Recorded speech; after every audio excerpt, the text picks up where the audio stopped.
This is Southern Fried Sports with Bama Online senior analyst Travis Reier on your home for Alabama sports. Tide 100.9 and streaming on the Tide 100.9 app. It is 11 a.m. on a Monday morning in Tuscaloosa, Alabama. Time once again for Southern Fried Sports on your home for University of Alabama Athletics. Tide 100.9 FM. Travis Reier, your trusty, if not talented, host of the program, with you each and every weekday morning from 11 a.m. until noon. The show, as always, brought to you by Peterbrook Chocolatier out there at 1530 McFarland Boulevard North in the Indian Hills section of Tuscaloosa. Modified hours for the time being. 10 a.m. to 7 p.m. Monday through Saturday out there at Peterbrook Chocolatier, 1530 McFarland Boulevard North. Joined as always on the program by Josh Smith, producer of Southern Fried Sports, who together we combine to form the 60-minute bit of sports talk radio. Josh, give me an update from the weekend. How you feeling? How you holding up, Josh? Hey, doing pretty well over here, Trav. Honestly, kind of kept it low-key over the weekend with everything just kind of developing more and more. Decided I was going to go over to the W originally, but decided to kind of hold back over here over in Tuscaloosa and kind of hunker down, make sure that we are supplied just in case anything develops even further this week.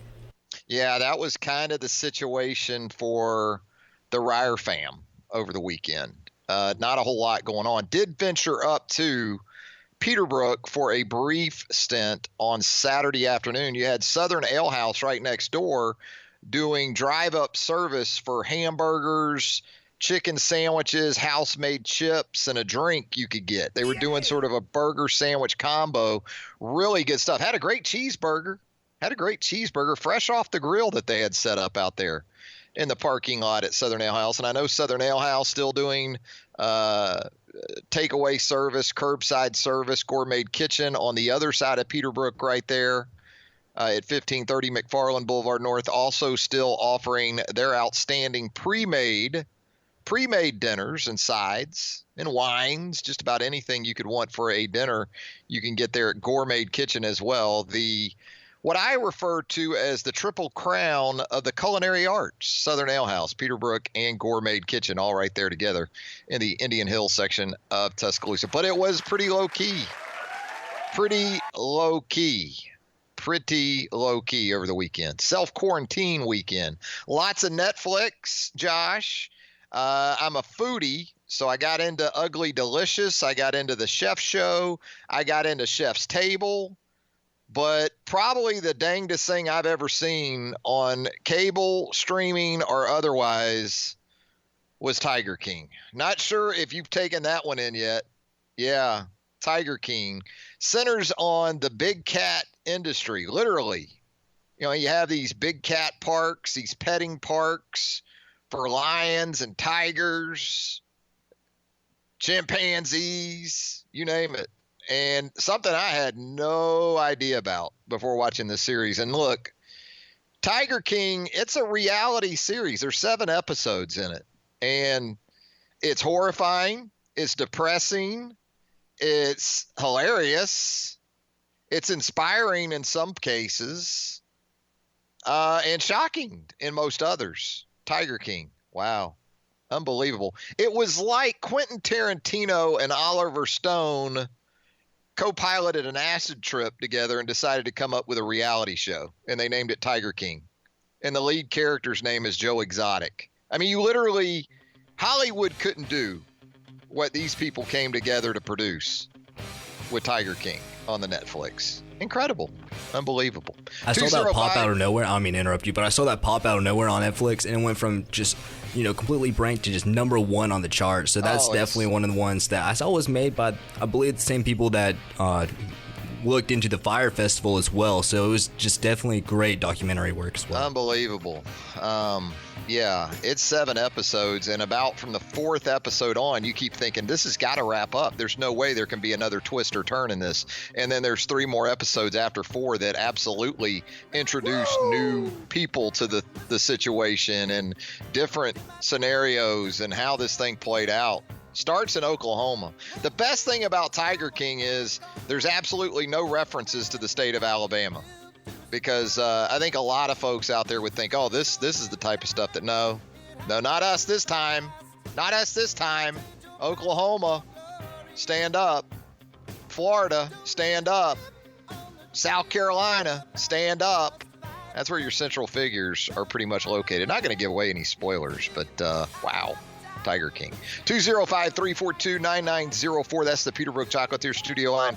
If you'd like to jump on board with us on this Monday morning, we would love to hear from you. And yeah, again, we've said it before, but just can't thank enough service industry people. And I know for a lot of those folks right now, it's especially difficult times because with restaurants, with retail scaling back like they are, sadly, we've got millions of folks in this country unemployed right now without wages.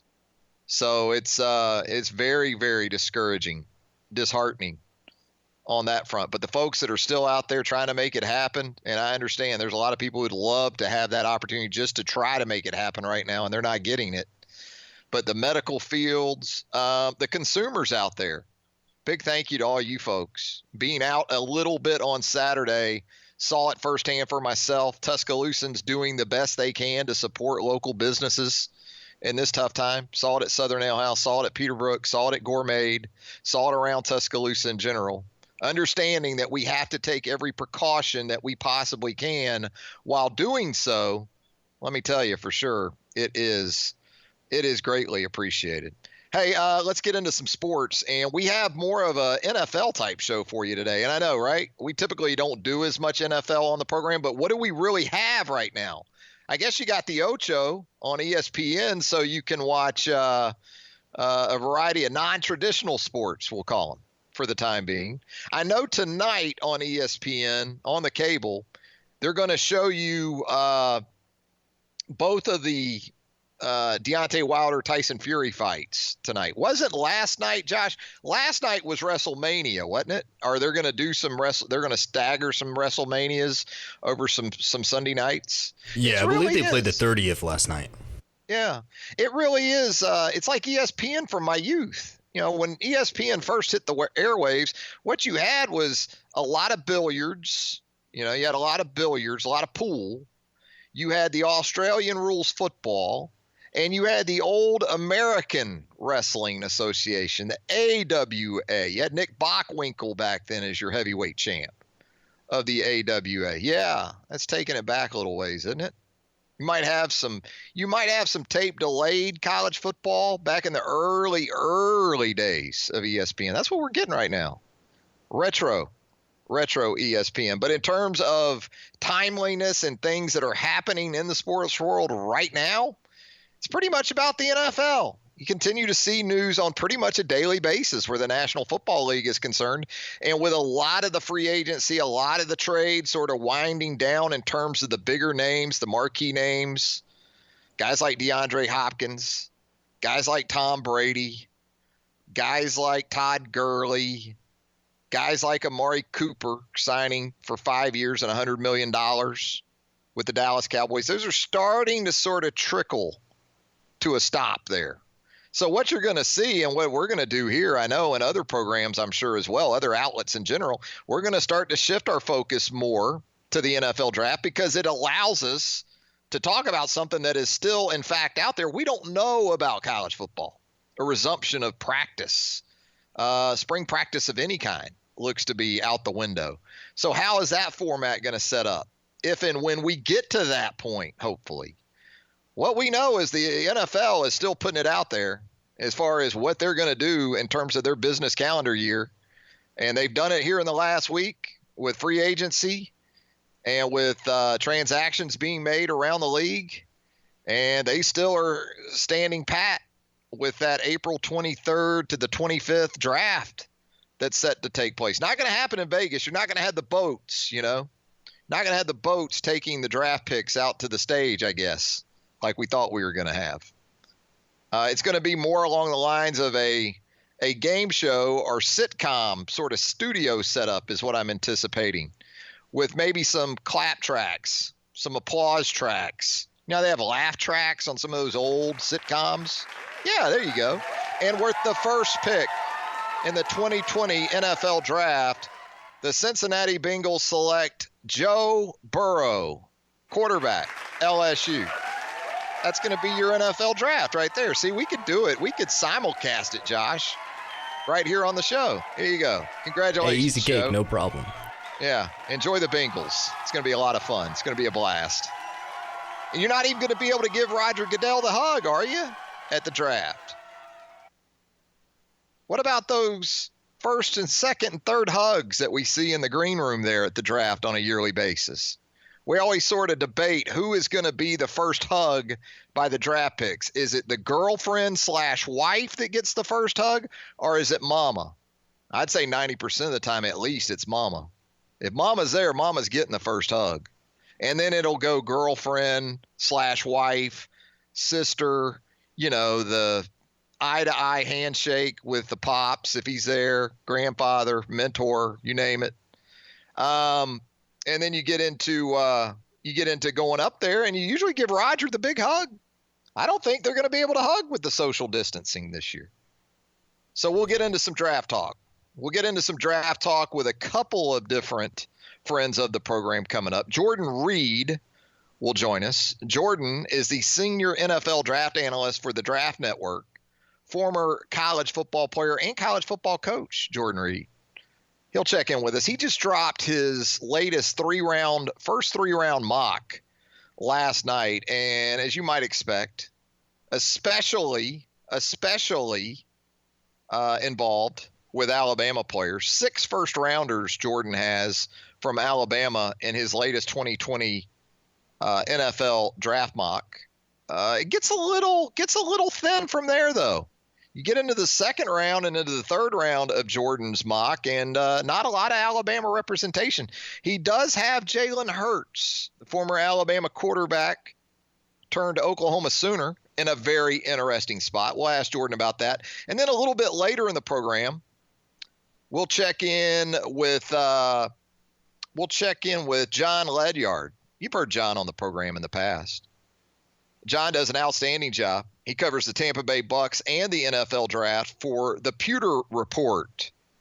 And we'll ask John about the fallout of Tom Brady making his way to Tampa and what that means potentially for a former tight end from the University of Alabama turned Tampa Bay Buck in O.J. Howard. We'll do all that coming up here in the next little bit. First, though, a break on Southern Fried Sports. When we come back, more of the program on Tide 100.9 FM right after this. 205-342-9904. That is the Peterbrook Chocolatier studio line if you'd like to check in with us on this Monday morning. Yeah, this entire situation with the coronavirus, as we know, statewide, we're now up over 160 confirmed cases of COVID-19 infection. So those numbers continue to go up. The situation in Italy that we've learned about here, I guess, in the last 36 hours or so, just absolutely tragic, catastrophic, with the death toll rising as quickly as it has over there in Italy. But on a secondary level and how it impacts our entertainment outlets, with sports being primary among those, certainly on this program. A lot of questions that have come about with the coronavirus and how it's impacting eligibility. I'll tell you another look. I feel for kids at any level, really, because what this does is this takes away the opportunity to just play. Whether you're 5 years old, whether you're a senior in high school, whether you're a sophomore at a junior college, that's kind of a level that gets overlooked in all this. There are a lot of sophomores in spring sports at community colleges, like right here in Tuscaloosa, Shelton State. You've got spring sport participants, mostly, I guess you could say at the JC level, that's going to be baseball and softball. And having traveled that path as a parent ourselves, that sophomore year, man, that sophomore season, there's a lot of tension going into that, because that's, for a lot of these young people, the last chance to sort of springboard to the 4-year level as a student athlete. And these poor kids, these poor young people, they're losing that. Now, I guess there's the potential that even at the JC level, the decision could be made, we're going to allow spring sport kids to come back for another second year. You do have 5 years to play for once you start your eligibility clock, whether you started at a 4-year or you started at a 2. You've got those 5 years. So you could still make it work in terms of, the redshirt year becoming the second sophomore year for a lot of these young people, and then perhaps being able to vault to the 4-year level. But, man, it's so impactful at so many different levels. And another aspect we've heard with this, with the NFL draft and, should the underclassmen that declared that have been impacted by this because of no pro days and the process in general being turned sort of upside down, I don't know about that. Because I think if you were an underclassman, even before all this, you sort of had your decision confirmed for you, whether it was good or bad, whether it was right or wrong, whether you made the right or wrong decision. I think even before the last week and a half or so, you pretty much had that answer provided to you. First of all, if you weren't invited to the NFL Combine as an underclassman, to me, that right there signals that as far as an evaluation heading towards the NFL draft in April, that's not going to help you. And that's not to say that the combine is all defining, because every year we see guys who don't get combine invites go on to make it in the National Football League. But in terms of, again, good or bad decision, right or wrong, there's already been mile markers that have taken place that have sort of provided that feedback to those individuals. It's kind of like the thing with winter sport athletes and whether or not they should get another year. And as the parent of a winter sport senior, absolutely, I'd love to see my kid have that opportunity. Can I look you in the eye with a straight face, though, and say she's absolutely deserving of another year as a winter sport athlete? I can do that for spring sport kids. I can't do that with my own kid, who's a winter sport kid, because, look, she had her senior night. If nothing else, she had her senior night. So many of these young people, when you talk about the spring sports, that's not happening. The winter sport kids pretty much had their senior nights. To me, that's sort of the defining mile marker and all that. Did you at least have that opportunity to go out on your home floor, your home surface, your home field with that sort of recognition? And yeah, absolutely. I know our daughter's going to look back on it and say, gosh, junior year at Hawaii, we were 5 minutes away from the women's big dance.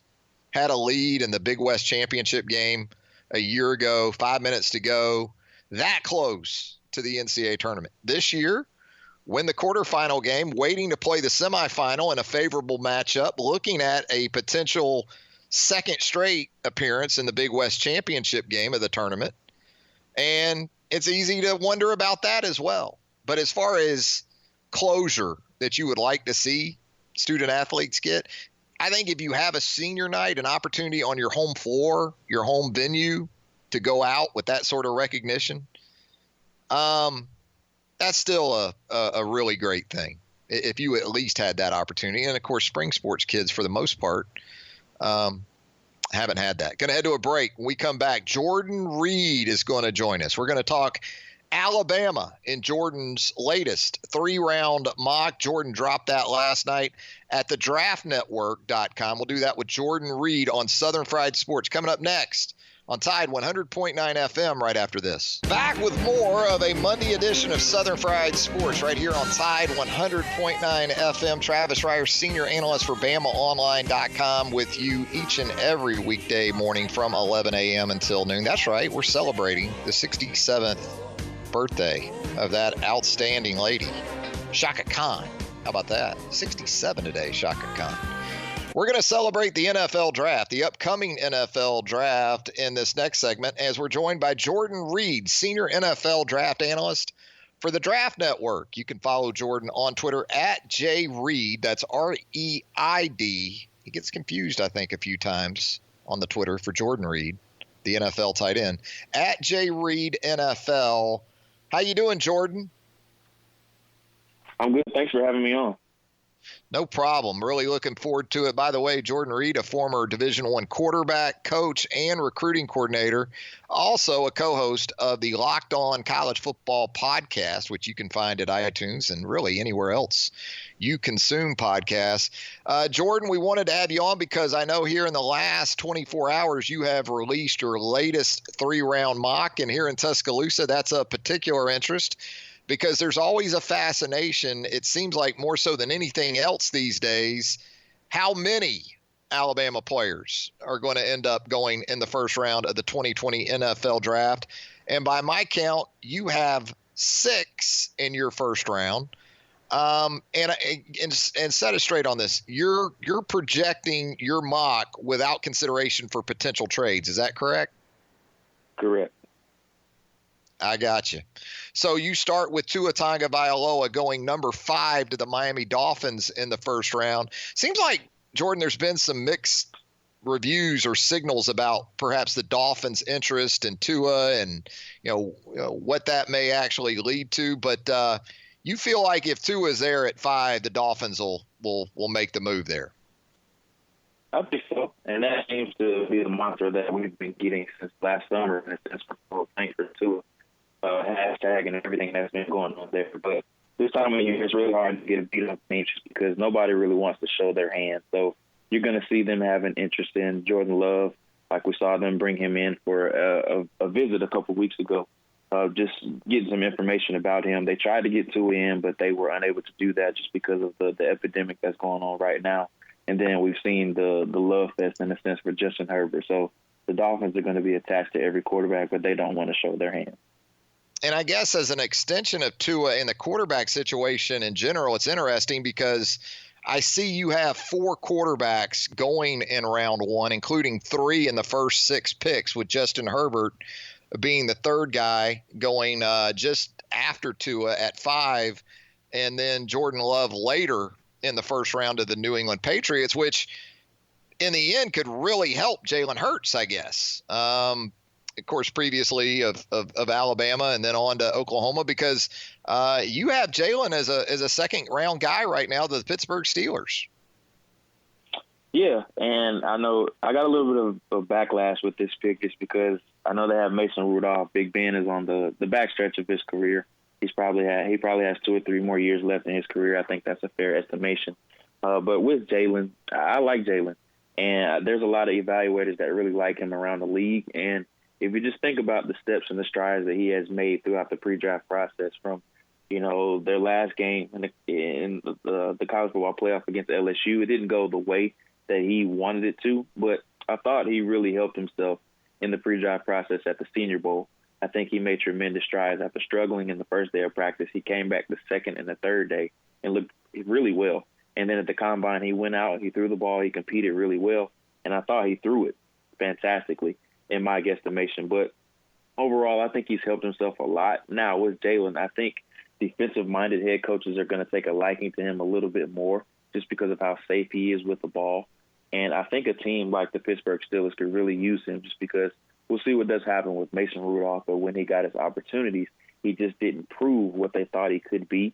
But when they took him in the 4th round a couple of years ago, but getting a guy like Jalen in the building to be an heir apparent to Big Ben Roethlisberger, I think would be a really good fit. And Jordan, I guess with Tua being so prominent in the discussion as a top 5 pick now, doesn't seem like there's as much buyer beware with Tua with his health and what he's been through in addition to the current situation in the hip. Are you picking up any of that, or is that something that clubs seem to be more and more comfortable with as we get deeper into the process?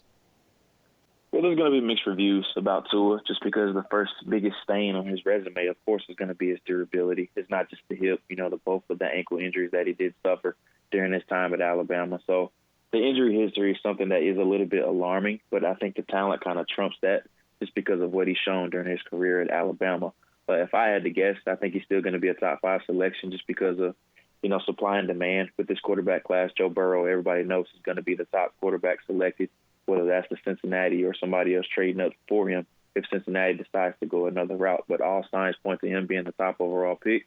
But with Tua, I still think he's going to be the second quarterback selected Now, whether that's if Detroit trades out from the third spot or if they even select Tua, or if the Chargers or the Dolphins trade up to that third pick and select him, I think without a doubt he's going to be the second quarterback taken. A lot of competition for that first offensive tackle off the board, isn't there? I know in your latest mock, you have Tristan Wirfs of Iowa being that guy going to the New York Giants at number 4 overall, but you do have Jedrick Wills of Alabama a few picks later at number 8, maybe providing some protection for Kyler Murray.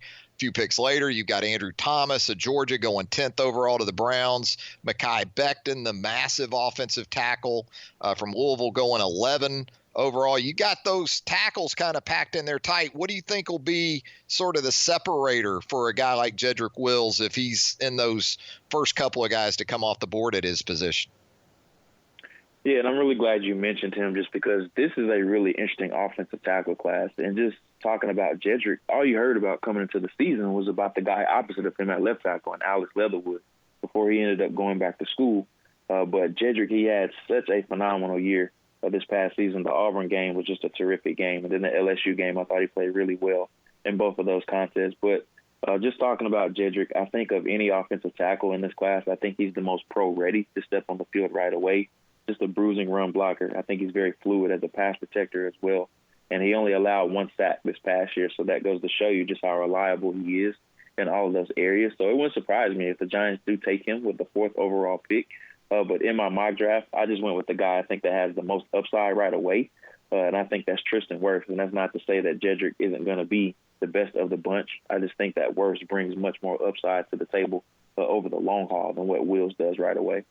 Yeah, Wirfs kind of a workout freak, I guess. And you talk about the physical attributes of that young tackle. But is there as much concern these days about a guy like Jedrick Wills who's been a right tackle throughout his career and whether or not you can put him on the left side? Or is that sort of dissipated with these guys seemingly, regardless of left or right, being able to play pretty much either spot, it seems like more and more?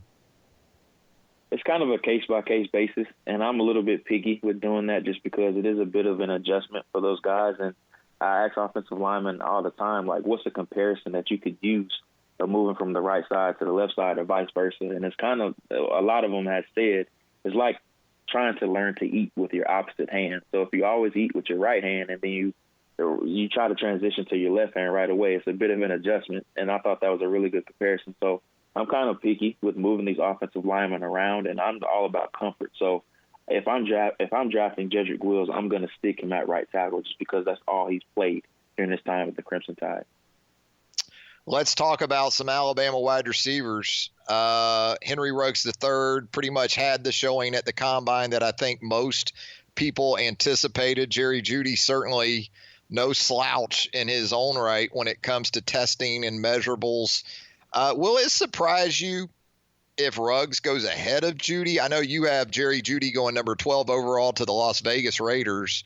You have Ruggs going 15 to the Denver Broncos. So already in your own mind, it seems like you have them really close. Yeah, absolutely. Now, it wouldn't surprise me at all if Ruggs is actually the first receiver taken off the board, just because I think of all the guys in this class, I think he has the most diverse or different type of skill set.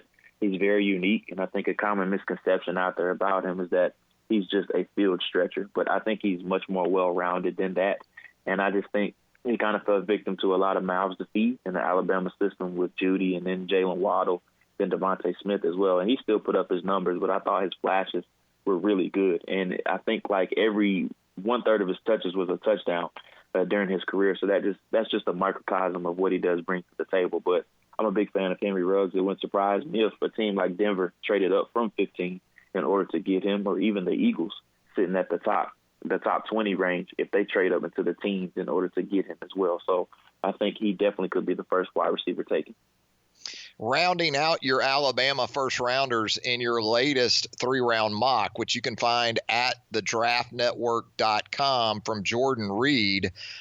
You have a couple of DBs. Xavier McKinney at number 26 overall to the Miami Dolphins, which is interesting, I guess, because that could be in relation to the Dolphins trading a former Alabama defensive back in Gosh. Minkah Fitzpatrick. Yeah, I'm having a moment there. Minkah Fitzpatrick, and then Trayvon Diggs. You have going a little bit later, number 31 overall to the San Francisco 49ers. Seems like a pretty good draft, Jordan, to be a corner based on the number of teams that need them, and then also a safety based on the pool of legitimate safeties, I guess you could say, that are in this year's group. Yeah, and I think McKinney brings a really well-rounded and diverse skill set. And a common thought out there is that he's just simply a strong safety, and I think that's really wrong just because he played a multitude of positions, and he actually played what is called that star position. Him and Shaheem Carter split it a little bit, that star position that Minkah Fitzpatrick did play during his time at Alabama, and it takes a really smart individual to play that position just because you're playing pretty much every position outside of outside corner on Nick Saban, the back end of Nick Saban's defense. So McKinney is a very, very smart safety and very physical. He can cover and he can come downhill and be a striker as a tackler as well. So I think he's definitely a prime candidate to go in the first round. Now, he might go much earlier than the Dolphins at 26. It wouldn't surprise me if he does end up going to a team like Dallas at 17. I think that's definitely a fit for him. And then we also could see him going to Minnesota with one of their first-round selections just because they have a need at safety as well. So that wouldn't surprise me at all. But with Trayvon Diggs, a player that has NFL DNA, everybody knows that he's the younger brother of Stephon Diggs. He also had another brother that played at UAB, so he's well-diverse in the college game. And then also he has the NFL DNA that you're looking for as well. He's a bit of a project, I would say that. I think he struggled a little bit down the backstretch of the year. I think the LSU game really glorified some of the warts that is associated with his game. But I think if he's able to get with a demanding position coach and the right surrounding environment, I think he definitely could be a productive starter. Now we get into the second and third round of your latest mock, and we see Terrell Lewis in the second round, number 47 overall to the Atlanta Falcons. I would guess medical history, the biggest concern obviously there with Terrell. And then in the third round, Raekwon Davis, number 72 overall to Arizona, where he would join Jedrick Wills if it played out to form with your latest mock. Let's start with Terrell. And I guess it does all start with injuries, right? Yeah, the torn ACL and then the labrum issue, or the elbow issue, I should have, with Terrell Lewis, but he's very explosive. That's the first thing that jumps out to you on tape about him. Turn on the Arkansas game, where I think was by far his best game. He was terrific in that game. He had like 6 quarterback pressures and I believe a sack in that game that led, I believe it was a pick six or a fumble recovery for Trayvon Diggs that went like 98 yards or something like that. So really cool to see from him. I thought his production really skyrocketed this year after having such a promising first year and then dealing with the injuries in between that. It was really nice to see him put it all together this year. And it would surprise me if he's a guy that ends up going in the first round. But I think with the concerns about his medical history, I think that could keep him outside of the first round with the elbow and then the torn ACL. But the Senior Bowl was absolutely big for him. I thought he was terrific down there, just showing off his pass rushing prowess and how seasoned he is as a pass rusher. I think that's something that he can help contribute to a team from day one. With Raekwon Davis, there is a bit of a concern out there about him that he's reached his ceiling. He's bumped his head on the ceiling as far as how good he can be just because he peaked so early at Alabama. I think he had 8 sacks or 9 sacks, something like that during his freshman year, and he didn't have nearly that type of production combined his past few years there. So there's a bit of a concern as far as him bumping his head on the ceiling of what he can be. But I think as far as him coming in and being a contributor from day one, I think he can be that. There you go. Jordan Reed does an outstanding job as the senior NFL draft analyst for the Draft Network, thedraftnetwork.com. You can follow Jordan on Twitter as well, at JReid, REID NFL. And also give him a listen on the Locked On College Football podcast, which he co-hosts there as well. Hey, Jordan, can't thank you enough for the time, my man. Great stuff. Look forward to doing it again, hopefully real soon. Thank you as always. There he goes, Jordan Reed. Coming up next, we're going to shift gears just a little bit. We're going to keep it with football. We're going to get a little bit more into the Tom Brady situation down at Tampa Bay and sort of the fallout from that. You got Alabama connections down there in Tampa Bay, as we know. Former Alabama assistant Bruce Arians, your head coach for the Tampa Bay Bucks these days. What about O.J. Howard at that tight end position? some things to consider there as well with OJ, as you have some other tight ends in play for the Bucs. Cameron Brate recently restructured his contract down there. Big season coming up for OJ in terms of trying to push towards that big second deal. Now, he's got that 5th-year option that the Bucs will be able to activate for 2021 if it comes down to it.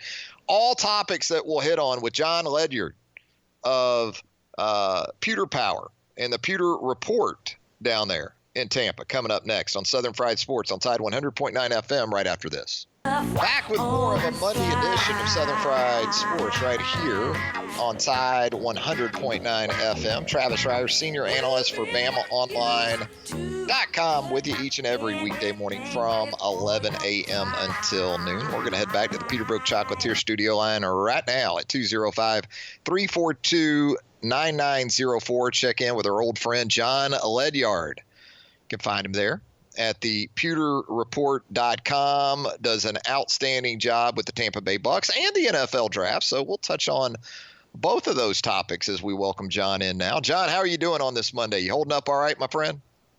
Hey, I'm doing great, man. Thanks. How are you? We're hanging in there. We're hanging in there as best we can during these tough times. But business as usual for the National Football League. It hasn't been a slowdown type situation for you and folks in charge of covering the National Football League. And, you know, with what you do covering, I know Tampa Bay, among other things, got to ask you right out the gates here, your sort of surprise level once it became pretty much clear that Tom Brady, after 20 years with the New England Patriots, was going to be quarterbacking, we hope anyway, in 2020, the Tampa Bay Bucs. Did you see that coming, John? I mean, I knew that they were interested. That wasn't even really a secret. You know, I really didn't think he'd leave New England. Once it became clear he was leaving New England, I started to look at the other options really more closely, and I was like, I don't know that there's a better option than the Bucs. You know, certainly they're better. Your team's more ready to win in the NFL than the Bucs, I think, but I don't know that there was a better available option for him than Tampa Bay. The weapons they have, the O-line played better last year. Arians' track record as an offensive coach is a really good one, even if the scheme might need to be tweaked a little bit for him.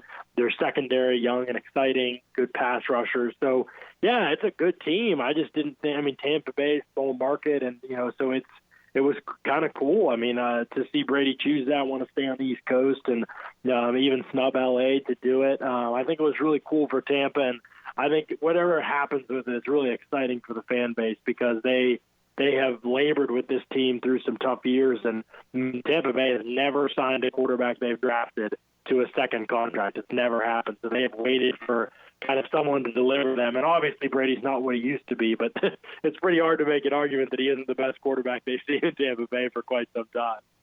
I guess if you could go back and do it over again, maybe Steve Young would have been one of those quarterbacks that they would have liked to have signed to a second Doug contract. Yeah, maybe Brett Dilfer.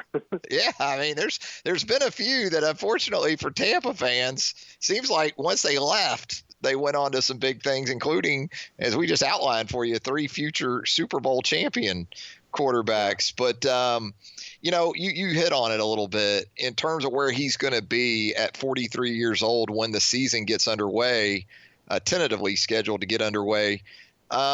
System fit, and with these weapons like Chris Godwin and Mike Evans and vertical threats and the ability to attack the deeper portions of the field, you think Tom Brady still got what it takes to do that? And you talk about tweaking the offense. What will that require from Bruce Arians in terms of what he and Byron Leftwich have done here of late? Yeah, I think he definitely still has the arm. I went back and watched his tape, watched the last 5 games from the Patriots season, and yeah, I was kind of blown away by the arm that he still has. I mean, distance, I knew distance-wise he could still wing it. You know, that skill tends not to go away as easily as people kind of think it does. But velocity, you know, being able to drive the ball 20, 30 yards down the field into tight windows. I mean, you watch the Titans playoff game, the game in which Brady did not really play that well, neither did any of the Patriots really, but on offense. But what happened in that game was he made 2 throws in that game, tight window throws, 20-plus yards down the field. He just laced the ball in there. And so Yeah, I think the release is still quick. I think that the velocity is still there. One thing to be a little bit mindful of, I think, is that Brady's always kind of had to throw from clean platforms and pockets. He does a great job moving to find those clean pockets and platforms, and he processes so quickly that it hasn't been an issue. Last year it became an issue because people weren't getting open quickly enough. So Brady was processing quickly, but he was having to keep moving through progressions. And because of that, there were some muddier pockets, and when he's forced off his base at all, the ball will sail on him when the accuracy will wane. And that's kind of always been the case, but this was probably the worst receiving group he's played with in some time. And so last year's tape was a mess. That offense was hard to watch because people could not get open. And no matter what they did, I mean, there were times in games when they broke through was when they schemed somebody open, really. But it was rough to watch. There wasn't a lot clicking for them smoothly, and as a result, partially of that, it was Brady's worst season. But I think, in terms of his ability to throw the football down the field, that didn't wane at all last season. I mean, he completed 41% of his passes that were 20 yards or more. Jameis was only completing 37% of those. Jameis threw them a lot more often. Brady still threw them at a rate of like 15, right around average in the NFL, despite not having a vertical threat at all in that Patriots offense. So I think he's totally fine in that regard. The question will be what Arians changes in the offense in terms of short and underneath stuff maybe that they want to do as well. How are they going to work together? Because Brady comes from a Nearhart Perkins type of offense, and Arians has run a Coryell type offense, more of a downfield passing attack for years. So where does the marriage come to get the most out of Brady's abilities? That's what will be really fun to see. And I guess the guy that could be largely in the middle of all that is former Alabama tight end O.J. Howard, although the Bucs certainly have other options. I guess Cameron Brate could factor into that as well as a tight end. What do you sort of envision for O.J. Howard? He's had a little bit of his ups and downs, some of that injury related. What are you thinking for O.J. Howard now with a tight end friendly quarterback and Tom Brady coming in there? Yeah, this is, a great opportunity for O.J. Howard. Tom Brady loves to throw the ball into the middle of the field. By nature, that's where almost all tight ends work, obviously do most of their work. And so I think that the marriage has a potential to be really, really good, but Howard is going to have to really commit himself. He's going to have to become a student of the game, a true student of the game. And I think he does to a degree, but I also think when he came into the league, there was this kind of natural sense that he may be the guy just by default kind of, and then start to take over just by way of his natural and physical gifts. And that hasn't really been the case. So he's really, hopefully last season was a wake-up call anyway, but now seeing Brady come here and knowing what he could do this season, and what will be probably a contract year for him, and, being able to go into the offseason if it's next year and make some money or get Tampa to tag him or whatever it might be for next season. Like, there's a huge opportunity on the table for O.J. Howard. And I think the Bucs are really excited about him. I think they went back and looked at their tape from last season, and they said, we can do some different things with him that we're not doing. So he is definitely a sleeper breakout candidate. I say that with knowing that there's an element of risk to it for sure. But I do think that all the ability is there. It's not like he's never done it on the football field. He's flashed it before. We just didn't see it last season, really. His first couple of years, we were very excited, I think, about what O.J. Howard could be. Everybody kind of was. And we could see him moving toward that. And then last year just didn't work out at all how people expected it to. And so I think moving forward, it's a great indication for him that he's going to be able to be productive for Cameron Brate as well, but also for Chris Godwin. He played mostly in the slot last year, obviously had an unbelievable season, All-Pro. But I think this year with Brady, he's going to get so many targets because they kind of are going to utilize him in that offense, like a middle-of-the-field type of threat.